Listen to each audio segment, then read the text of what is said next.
Mimi ndio regional coordinator wa NARC Kenya huko Nyanza. Ya kwanza, nimewasalute wale wanachama wetu wa NARC Kenya ambao wamefika hapa siku ya leo. Kufika hapa sio jambo rahisi, kwa sababu tukiongea mambo ya uchumi, unaona watu ni wachache hapa.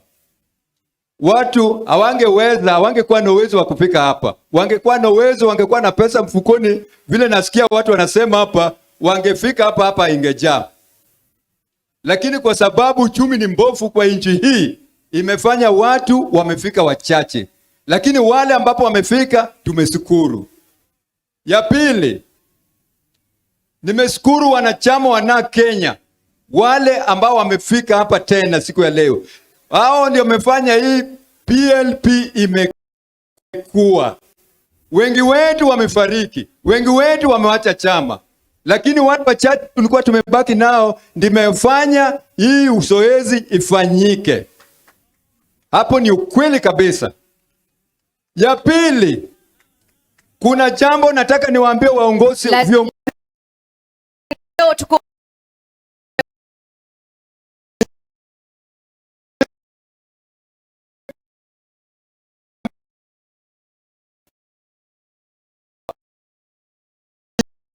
mbalimbali wako hapa.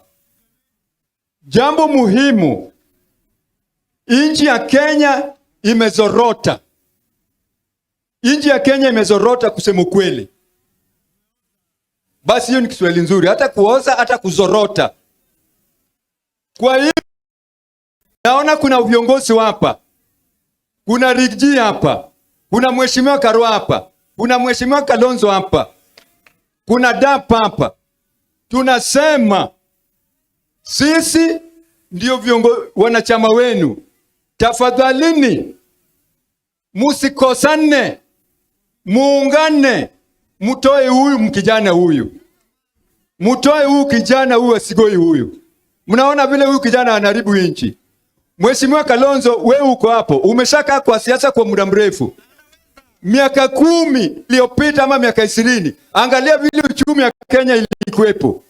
Mheshimiwa Karua mko hapo. Angalieni wakati mlikuwa na Kibaki. Nchi ya Kenya ilikuwa namna gani? Uchumi ilikuwa imeimarisha. Sasa angalieni vile huyu jamaa ameibu nchi.